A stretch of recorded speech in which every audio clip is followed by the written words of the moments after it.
अस्सलाम वालेकुम viewers, I hope you all will be doing well. आज की वीडियो में मूविंग एवरेजेस को डिस्कस करेंगे कि मूविंग एवरेजेस हमारे पास क्या होती है और इसके यूज़ करने के बेनिफिट्स हमारे पास क्या क्या है, और साथ में ये भी डिस्कस करेंगे कि मूविंग एवरेजेस को यूज़ करके हम कैसे ट्रेड जो है वो ले सकते हैं और उससे प्रॉफिट जनरेट कर सकते हैं। ठीक है, तो मूविंग एवरेजेस जो है वो 90% लोग गलत यूज़ करते हैं और 10% लोग सही यूज़ करते हैं, क्योंकि 90% लोगों को पता ही नहीं है कि मूविंग एवरेजेस को प्रॉपरली कैसे यूज़ करते हैं। वो बस इसी चीज़ पे बिलीव रखते हैं कि जब गोल्डन क्रॉस हो जाए तो प्राइस ऊपर जाएगी, जब डेथ क्रॉस हो जाए तो प्राइस नीचे आएगी। ठीक है, और दूसरी मिस्टेक बड़ी ये करते हैं कि इसको आइसोलेशन में यूज़ करते हैं और फिर एज अ रिज़ल्ट उनको लॉस हो जाता है और वो ये समझते हैं कि मूविंग एवरेजेस जो है वो काम नहीं करती। ठीक है, तो आज की वीडियो में हम आपको प्रॉपर इसका यूज़ सिखाएंगे और आप लोगों को इसका रिज़ल्ट भी दिखाएंगे कि ये कैसे वर्क करता है और इसको यूज़ करके आप प्रॉफिटेबल और हाई एक्यूरेसी ट्रेड जो है वो आप कैसे ले सकते हैं। ठीक है, तो सिंपल वर्डिंग्स में अगर मैं बताऊं तो मूविंग एवरेजेस के मेनली 3 काम होते हैं। ठीक है, पहला काम ये होता है कि ये हमें ट्रेंड की आइडेंटिफिकेशन कराता है, मतलब हमें ये बताता है कि ट्रेंड हमारे पास अपवर्ड है या डाउनवर्ड है। ठीक है, जैसा कि यहाँ पे अगर मैं आप लोगों को दिखा दूँ तो इस जगह पे अगर आप लोग देखें तो पहला तो मेथड है इसको ट्रेंड आइडेंटिफिकेशन के, इसकी 3 मेथड है। पहला मेथड है इसका स्लोप। इसका स्लोप अगर आप लोग देखें तो डाउनवर्ड है। जब इसका स्लोप डाउनवर्ड हो तो इट्स मीन के ट्रेंड जो है हमारे पास डाउनवर्ड है। आप लोग क्लियरली देख सकते हैं इसका स्लोप यहाँ पे डाउनवर्ड है, और यहाँ पे आप लोग देखें तो इसका स्लोप यहाँ पे अपवर्ड हो चुका है। तो ये देखें, ये एक बच्चा भी इसको देखेगा तो उसको भी समझ आ जाएगा कि यहाँ से ट्रेंड चेंज हो गया और प्राइस ऊपर जाएगी। पहला मेथड तो हो गया, इसके स्लोप से आप अंदाज़ा लगा सकते हैं कि ट्रेंड जो है वो अपवर्ड है या डाउनवर्ड है। दूसरा इसका मेथड ये कि जब प्राइस जो है वो मूविंग एवरेज के अबव ट्रेड हो रही हो, मूविंग एवरेजेस प्राइस के बिलो हो, तो ये भी अपवर्ड ट्रेंड की आइडेंटिफिकेशन हमें कराते हैं। ठीक है, तीसरा मेथड इसका ये है कि ये जो मैंने ये पिंक कलर की जो लाइन आपको नज़र आ रही, तो ये 20 डे मूविंग एवरेज है। ये 100 डेज़ की भी होती है मूविंग एवरेज, 50 डेज़ की भी होती है, 10 डेज़ की भी होती है, 5 डेज़ की भी होती है। ठीक है, बट जो 20 डे मूविंग एवरेज और 100 डे मूविंग एवरेज है, इसको हम लॉन्ग टर्म मूविंग एवरेज कहते हैं, क्योंकि ये 20 डेज़ और 100 डेज़ की मूविंग एवरेज होती हैं। बट बाकी इसकी जो 50 डेज़ होती हैं या 10 डेज़ मूविंग एवरेज होती है या 20 डेज़ होती है, तो उसको शॉर्ट टर्म मूविंग एवरेजेस कहा जाता है। तो यहाँ पे मैं आप लोगों को शॉर्ट टर्म मूविंग एवरेजेस भी लगा के दिखा देता हूँ। इसमें ये जो पर्पल है ये 100 मूविंग एवरेज है हमारे पास, ये जो येलो है ये 50 डे मूविंग एवरेज है, और ये जो स्काई ब्लू कलर का नज़र आ रहा है तो ये 20 डे मूविंग एवरेज है, और ये जो ग्रीन कलर का है ये 10 डे मूविंग एवरेज है। ठीक है, तो जब शॉर्ट टर्म मूविंग एवरेज जो है वो लॉन्ग टर्म मूविंग एवरेजेस के अबव हो और प्राइस भी इसके अबव हो, तो इट्स मीन के स्ट्रॉन्ग अपवर्ड ट्रेंड है हमारे पास। यहाँ पे आप लोग देख सकते हैं जो शॉर्ट टर्म मूविंग एवरेजेस है ये लॉन्ग टर्म मूविंग एवरेजेस के अबव है और प्राइस भी इसके अबव ट्रेड हो रही है, तो इट्स मीन के स्ट्रॉन्ग अपवर्ड ट्रेंड जो है वो हमारे पास चल रहा है। ठीक है, यहाँ पे जैसे कि आप लोग देख सकते हैं, और इसका उल्टा जो है वो डाउन ट्रेंड के लिए यूज़ होता है। जैसे कि यहाँ पे मैं आप लोग को दिखा दूँ तो यहाँ पे आप लोग देखें तो इस एरिया पे जो है, let me mark this area, यहाँ पे आप लोग अगर देखें तो इस एरिया पे जो शॉर्ट टर्म मूविंग एवरेजेस है वो लॉन्ग टर्म मूविंग एवरेज को क्रॉस डाउन करती है और लॉन्ग टर्म मूविंग एवरेजेस के बिलो आती है, और देखें प्राइस भी इसको ब्रेक करके मूविंग एवरेजेस के बिलो आ जाती है। तो ये हमारे पास एक डाउन ट्रेंड की निशानी होती है। ठीक है, यहाँ पे आप लोग देख सकते हैं प्राइस और शॉर्ट टर्म मूविंग एवरेजेस दोनों जो है वो लॉन्ग टर्म मूविंग एवरेज के बिलो ट्रेड हो रही है, तो ये हमारे पास एक डाउन ट्रेंड की आइडेंटिफिकेशन है। जब तक प्राइस जो है वो प्राइस और शॉर्ट टर्म मूविंग एवरेजेस इस लॉन्ग टर्म मूविंग एवरेज को ब्रेक नहीं करती, तब तक हमारे पास ट्रेंड चेंज नहीं होता। यहाँ पे जैसे कि आप लोग देख सकते हैं, इस जोन को मैं मार्क करके आप लोग को दिखा देता हूँ। इस जोन पे यहाँ पे आप लोग देखें, और ये वाला जो जोन है एक्यूरेट जोन हमारे पास ये वाला है। ठीक है, यहाँ ये वाला इतना एक्यूरेट नहीं है, यहाँ पे ये वाला आप लोग देखें तो शॉर्ट टर्म मूविंग एवरेजेस जो है ये लॉन्ग टर्म मूविंग एवरेजेस के अबव चली गई है। ये देखें, ये जो 10 डे 20 डे और 50 डे मूविंग एवरेजेस है, इसने जो है ये 20 डे मूविंग एवरेज को ब्रेक किया है ऊपर की तरफ, और इस एरिया पे 100 डे मूविंग एवरेजेस ने भी ब्रेक किया। तो देखिए, हमारे पास एक स्ट्रॉन्ग इंडिकेशन है कि प्राइस जो है वो फर्दर कंटिन्यू कर सकती है और ऊपर जा सकती है। और यहाँ से अगर आप लोग देखें तो प्राइस अच्छा खासा जो है वो ऊपर गई और फर्दर जो है वो ऊपर जा सकती है। ठीक है, तो इस तरह से आप लोग जो है वो ट्रेंड को आइडेंटिफाई कर सकते हैं सिर्फ और सिर्फ मूविंग एवरेजेस को यूज़ करके। ठीक है, एक दफ़ा फिर से मैं बता देता हूँ, ट्रेंड को आइडेंटिफाई करने के 3 मेथड्स हैं मूविंग एवरेजेस के थ्रू जब आप ट्रेंड को आइडेंटिफाई करते हैं। पहला जो है वो स्लोप है, मूविंग एवरेजेस का स्लोप अगर अपवर्ड हो तो इट्स मीन के अप ट्रेंड हमारे पास चल रहा है। दूसरा इंडिकेशन ये है कि जब ये जो शॉर्ट टर्म मूविंग एवरेजेस होती हैं तो ये लॉन्ग टर्म मूविंग एवरेजेस के अबव होने चाहिए। और तीसरा इंडिकेशन ये है कि प्राइस भी short term and long term moving averages के अबव होने चाहिए, ठीक है। तो फिर ये हमारे पास एक स्ट्रॉन्ग इंडिकेशन होता है कि ट्रेंड हमारे पास अपवर्ड है।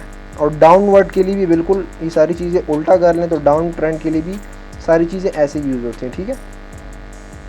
मूविंग एवरेजेस का हो गया ये पहला काम कि हमें ट्रेंड का बताता है कि ट्रेंड हमारे पास अपवर्ड है या डाउनवर्ड है। दूसरा काम मूविंग एवरेजेस का ये होता है कि ये हमारे पास प्राइस को जो है वो मतलब जो चार्ट पे जो डेटा होता है कैंडल्स की सूरत में तो उसको स्मूथ करके हमें बता देता है। लाइक अगर यहाँ पे आप लोग देखें तो let me hide the another indicators. तो यहाँ पे अगर आप लोग देखें तो यहाँ पे अगर आप लोग देंगे तो मतलब समझ सही से नहीं आ रही, कभी प्राइस ऊपर जा रही कभी नीचे जा रही, कभी ऊपर जा रही कभी नीचे जा रही, ठीक है। मतलब स्मूथ नहीं है, एक रफ पोजीशन में जो है वो ऊपर जा रही, ज़िगज़ैग मोशन में ऊपर जा रही। बट अगर आप लोग इस मूविंग एवरेज को देखें तो देखिए बिल्कुल स्मूथ एक लाइन में जो है ये आपको बता रहा है कि प्राइस जो है वो अपवर्ड है और ऊपर जा रही। तो देखें इसने इस नॉइज़ को ख़त्म करके एक स्मूथ लाइन में आप लोगों को बता रहा है। जैसे कि यहाँ पे आप लोग देख सकते हैं एक स्मूथ लाइन में आपको नज़र आ रहा है कि प्राइस नीचे गिर रही है, ठीक है। बट इसके बरक्स अगर आप कैंडल्स को देखेंगे तो आपको उतना सफाई से जो है वो समझ नहीं आएगी। अच्छा, ये हो गया दूसरा काम। तीसरा काम मूविंग एवरेजेस का ये होता है कि मूविंग एवरेजेस को आप as a dynamic support and resistance भी यूज़ कर सकते हैं। जैसे कि यहाँ पे अगर फॉर एग्जांपल मैं आपको दिखा दूँ तो फॉर एग्जांपल यहाँ पे मैं एक सपोर्ट जोन ड्रॉ करता हूँ। ये हमारे पास एक सपोर्ट जोन हो गया। तो ये सपोर्ट जोन जो है ये इसी जगह पे होगा, मतलब इसको हम स्टैटिक सपोर्ट जोन कहते हैं। सपोर्ट जोन हमारे पास एक्चुअली दो टाइप्स की होती है, एक स्टैटिक सपोर्ट जोन होती है, एक डायनामिक होती है। स्टैटिक वो सपोर्ट जोन होती है, स्टैटिक एक्चुअली उस चीज़ को कहते हैं जो कि हरकत नहीं करती, मतलब रेस्ट की हालत में रहती है। और जो डायनामिक चीज़ होती है तो वो मूव होती है, मतलब हरकत करती है। तो ये आप लोग अगर देखें तो ये अपनी जगह से नहीं हिलेगी, प्राइस बेशक ऊपर चली जाए लेकिन ये इसी जगह पे ये जोन ड्रॉ होगा। इसके बरक्स अगर मैं ट्रेंड लाइन भी ड्रॉ कर दूँ ना तो ट्रेंड लाइन भी इसी जगह पे होगा, प्राइस के साथ मूव नहीं करेगा। बट आप लोग अगर मूविंग एवरेज को देखें ना तो ये प्राइस के साथ साथ मूव होता है। जैसे जैसे प्राइस ऊपर जाती है तो ये भी ऊपर जाता है, जब प्राइस नीचे आएगी तो ये मूविंग एवरेजेस भी प्राइस के साथ साथ नीचे आती है, ठीक है। तो ये as a dynamic support and resistance भी ये यूज़ होती है। जैसे कि यहाँ पे मैं अगर आप लोग को दिखा दूँ तो देखें प्राइस ऊपर गई है और यहाँ पे आके इसको 20 डे मूविंग एवरेज का सपोर्ट मिला है और सपोर्ट से बाउंस बैक होके प्राइस ऊपर गई है। मतलब मूविंग एवरेज इसको आप as a dynamic support and resistance के तौर पे भी अब इसको यूज़ कर सकते हैं। जैसे कि यहाँ पे आप लोग देखें तो यहाँ पे ये जो मूविंग एवरेज है ये एक रेजिस्टेंस के तौर पे काम कर रहा था, बट यहाँ पे जैसे ही प्राइस ने इस मूविंग एवरेज को ब्रेक किया इस रेजिस्टेंस को और यहाँ पे आके रीटेस्ट किया, यहाँ पे दूसरा रीटेस्ट और देखें प्राइस फिर ऊपर चली गई है, ठीक है। जैसे कि यहाँ पे मैं दूसरा एग्जांपल आपको दे दूँ तो यहाँ पे भी देखें प्राइस ने सपोर्ट लिया है 20 डे मूविंग एवरेज का, और यहाँ पे अगर आप लोग देखें इस एरिया पे तो प्राइस रिजेक्ट हुई है, एज अ रेजिस्टेंस देखें यहाँ पे काम कर रही है। और यहाँ पे फिर जो रेजिस्टेंस है ये फ्लिप होकर सपोर्ट में कन्वर्ट हो गई क्योंकि प्राइस ने इसको ब्रेक किया है, ठीक है। तो आई होप अभी आपको जो है वो समझ आ चुका होगा कि मैं क्या कहने की कोशिश एक्चुअली कर रहा हूँ। देखिए यहाँ पे भी प्राइस ने सपोर्ट लिया, इस एरिया में भी प्राइस ने सपोर्ट लिया, ठीक है। तो इसको आप as a dynamic support and resistance जो है वो यूज़ कर सकते हैं। अगर मैं इसको, ये तो हो गई अपवर्ड मतलब सपोर्ट की एग्जांपल। अब यहाँ पे अगर आप लोग देखें तो यहाँ पे ये जो 20 डे मूविंग एवरेज है ना इस एरिया में देखें एज अ रेजिस्टेंस जो है हमारे पास काम कर रही है क्योंकि ट्रेंड हमारे पास डाउनवर्ड है और प्राइस इसके नीचे ट्रेड हो रही है, ठीक है। प्राइस जब मूविंग एवरेज के बिलो होती है तो moving average as a resistance काम करती है, बट प्राइस अगर मूविंग एवरेज के अबव होती है तो फिर moving average as a support जो है वो काम करती है, ठीक है। और ये ऐसा सपोर्ट एंड रेजिस्टेंस होता है कि ये प्राइस के साथ साथ मूव होता है, आपको दोबारा जो है इसको ड्रॉ करने की ज़रूरत नहीं होती, बस ये प्राइस के साथ साथ खुद चल रहा होता है। बट आप लोगों ने सिर्फ मतलब आइसोलेशन में यूज़ नहीं करना, ट्रेड का भी मैं आगे जाके बताऊंगा कि इसको यूज़ करके आप कैसे ट्रेड लेंगे, ठीक है। अब ऐसा ना हो कि आप लोग प्राइस मूविंग एवरेज पे आ जाए और आप लॉन्ग करना स्टार्ट कर दें, ठीक है। वो ट्रेड का मेथड मैं आगे जाके आप लोग को बताऊंगा। अब ये मूविंग एवरेजेस जो है ये हमारे पास टू टाइप्स की होती है, एक सिंपल मूविंग एवरेज होती है और एक एक्सपोनेंशियल मूविंग एवरेज होती है। तो इसमें आप लोगों ने कंफ्यूज नहीं होना। जो सिंपल मूविंग एवरेज होती है यहाँ पे मैंने लिखा भी हुआ है कि ये कैसे बनती है और क्यों, मतलब सब कुछ कैसे होता है लिखा हुआ है मैंने यहाँ पे। बट सिंपल वर्डिंग्स में अगर मैं बताऊँ तो जो सिंपल मूविंग एवरेज होती है ये थोड़ा सा स्लो मूव होती है, प्राइस के कंपैरिजन में। बट जो एक्सपोनेंशियल मूविंग एवरेज होती है तो ये थोड़ा सा फास्टली जो है वो मूव होती है प्राइस के साथ साथ, ये थोड़ा सा फास्टली मूव करती है। मतलब जैसी प्राइस गिरती है तो थोड़ा सा मतलब प्राइस के साथ साथ ये मूव होती है। तो ज़्यादा आप लोगों ने कंफ्यूज नहीं होना इस चीज़ में। जो एक्सपोनेंशियल मूविंग एवरेजेस होती हैं तो ये आप मोमेंटम को अक्सर लोग यूज़ करते हैं मोमेंटम को फाइंड करने के लिए कि मार्केट में मोमेंटम है या नहीं है। बट जो सिंपल मूविंग एवरेजेस होती हैं तो ये ट्रेंड के आइडेंटिफिकेशन के लिए यूज़ होती है और प्राइस स्मूथनिंग के लिए यूज़ होती है और as a dynamics and support जो है वो यूज़ होती हैं। ठीक है, तो ये था ओवरऑल ओवरव्यू जो कि मैंने बता दिया मूविंग एवरेजेस के हवाले से। तो अभी ये मैं आपको बताऊंगा कि आप इसको यूज़ करके ट्रेड कैसे ले सकते हैं। ठीक है, तो इसको आप लोगों ने, मैंने जैसे कि बोला है कि आइसोलेशन में आप लोगों ने इसको यूज़ नहीं करना, आप लोग इसको स्टैकअप करके यूज़ कर सकते हैं। मतलब ट्रेडिंग में आप कभी भी एक चीज़ को यूज़ करके ट्रेड नहीं ले सकते। मतलब आप दो तीन चीज़ों को मिला के अगर ट्रेड लेंगे तो फिर आपकी ट्रेड की जो एक्यूरेसी होगी वो ज़्यादा होगी। लाइक अगर आपको एक बंदा बोलता है कि प्राइस ऊपर जाएगी, ठीक है, कोई एक्सपर्ट आपको बोलता है, दूसरा आपको बोलता है कि प्राइस ऊपर जाएगी, तीसरा बोलता है, मतलब 5 ट्रेडर अगर आपको बोलते हैं एक्सपर्ट ट्रेडर कि प्राइस ऊपर जाएगी, तो आप ज़्यादा श्योर होंगे और ज़्यादा आप मतलब कॉन्फिडेंस के साथ उस ट्रेड को बाय करेंगे क्योंकि आपके पास 5 कन्फर्मेशन है, 5 लोगों ने आपको बोला कि प्राइस ऊपर जाएगी। बट अगर कोई एक बंदा आपको बोले कि प्राइस ऊपर जाएगी तो वो उसका जो मतलब एनालिसिस होती है या उसका जो ओपिनियन होता है वो गलत भी हो सकता है, मे बी प्राइस नीचे आ जाए। तो आपके पास सिंगल कन्फर्मेशन जो है वो उसकी एक्यूरेसी इतनी नहीं होती। ठीक है, तो आप ये नहीं कर सकते कि फॉर एग्जांपल इसको as a support and resistance के तौर पे आप यूज़ करके ट्रेड नहीं ले सकते क्योंकि ये आइसोलेशन में होती है। ठीक है, तो मतलब हमेशा आपको इसको जो है वो स्टैकअप करके चीज़ों के साथ यूज़ कर सकते हैं। जैसा कि यहाँ पे अगर आप लोग देखें, ऑलरेडी के एग्जांपल मैं आप लोगों को यहाँ पे दे देता हूँ। ये वाला जो देखें तो ये हमारे पास एक रेजिस्टेंस के तौर पे यहाँ पे काम कर रहा था। जैसा कि यहाँ पे आप लोग देखें तो ये इधर से देखिए रिजेक्शन मिली है इसको, ठीक है, और यहाँ से भी इसको रिजेक्शन मिली है। मतलब ये जो जोन है हमारे पास एज अ रेजिस्टेंस जोन हमारे पास यहाँ पे ये काम कर रहा था। बट जैसे ही प्राइस ने जो है इस जोन को ब्रेक किया तो ये फ्लिप होके सपोर्ट में कन्वर्ट हो गया। देखिए यहाँ से ब्रेकआउट मिला है, प्राइस नीचे आई है। तो यहाँ पे आप लोग अगर देखें, अगर मूविंग एवरेजेस को आप लोग यहाँ पे अप्लाई करके यूज़ करें ना, जैसे कि यहाँ पे मैं आप लोग को दिखा दूँ, बाकी को हाइड कर लेता हूँ खैर।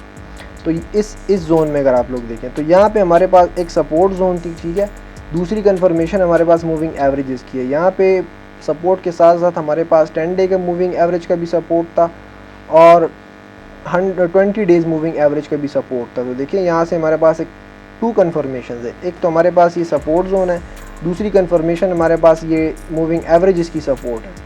तो यहाँ पे आप लोगों के पास कन्फर्मेशन ज़्यादा है कि प्राइस जो है वो ऊपर जा सकती है। ठीक है, तीसरी कन्फर्मेशन है स्ट्रेंड लाइन की कन्फर्मेशन भी है कि प्राइस यहाँ से ऊपर जा सकती है। तो यहाँ पे देखिए आप लोग के पास 3 कन्फर्मेशन हो गई। तो इसको आप मतलब अब ज़्यादा एक्यूरेसी इसकी बढ़ गई है, मतलब ज़्यादा आप कॉन्फिडेंस के साथ इसको ले सकते हैं क्योंकि आपके पास 3 कन्फर्मेशन है। बट अगर इन सारी चीज़ों को मैं हटा दूँ, फॉर एग्जांपल इसको भी मैं हटा देता हूँ, मूविंग एवरेजेस को भी मैं हटा दूँ और सिर्फ इस सपोर्ट जोन को मैं ड्रॉ करूँ ना, और आप लोग सिर्फ और सिर्फ इस सपोर्ट जोन के बेस पे ट्रेड लेते हैं, तो फॉर एग्जांपल यहाँ पे आप लोग देखें तो प्राइस जैसे ही सपोर्ट जोन को नीचे की तरफ ब्रेक करती है तो आप डर जाएंगे कि ये सपोर्ट जोन तो ब्रेक हो गया। ठीक है, तो आप ट्रेड को क्लोज़ कर देंगे। बट आप लोग अगर तीनों चीज़ों को मिला लेंगे, ठीक है, तो आप बोलेंगे कि नहीं, यहाँ पे अगर आप लोग देखें तो आप लोग बोलेंगे कि नहीं, यहाँ पे ट्रेंड लाइन का सपोर्ट भी है हमारे पास और मूविंग एवरेजेस का भी सपोर्ट है। ये सपोर्ट अगर ब्रेक होती है देन मैं ट्रेड से एग्जिट लूँगा, ठीक है, या ट्रेड को बाय करूँगा। तो देखिए आप लोग के पास जो कन्फर्मेशन है जितनी ज़्यादा होती है उतनी आपकी ट्रेड की एक्यूरेसी भी ज़्यादा होती है। ठीक है, तो आई होप आपको जो है मूविंग एवरेजेस की अभी समझ आ चुकी होगी कि मूविंग एवरेजेस को जो है वो प्रॉपरली कैसे यूज़ करते हैं। ठीक है, ये मैंने सिर्फ एक एग्जांपल दिए कि आप लोग सपोर्ट एंड रेजिस्टेंस के साथ मूविंग एवरेजेस को यूज़ कर सकते हैं। इसके अलावा आप जो है वो फेप के साथ भी इसको यूज़ कर सकते हैं जो टूल है हमारे पास। उसके अलावा जो है वीवैप के साथ भी आप यूज़ कर सकते हैं, ट्रेंड लाइन के साथ भी आप यूज़ कर सकते हैं। बहुत सारी चीज़ों के साथ आप लोग इसको स्टैकअप करके यूज़ कर सकते हैं, तो उसकी एक्यूरेसी फिर मूविंग एवरेजेस की एक्यूरेसी बढ़ जाती है। ठीक है, ना कि आप लोग इसमें डेथ क्रॉस और गोल्डन क्रॉस के पीछे जाके आप लोग ट्रेड लें और अपना लॉस करवाएं। ठीक है, तो आई होप आपको ये लेक्चर पसंद आ चुका होगा और मूविंग एवरेजेस की आपको समझ भी आ चुकी होगी। अगर फिर भी किसी चीज़ की समझ आपको नहीं आई तो कमेंट करके पूछ लें, हम इंशाल्लाह जल्दी आपको रिप्लाई करके आपकी कन्फ्यूजन को दूर करने की कोशिश करेंगे। तो अगर वीडियो पसंद आई है तो वीडियो को लाइक लाजमी करिएगा तो आज के लिए बस इतना ही, मिलते हैं किसी नेक्स्ट वीडियो में, तब तक के लिए अपना बहुत सारा ख्याल रखिएगा। अल्लाह हाफिज़।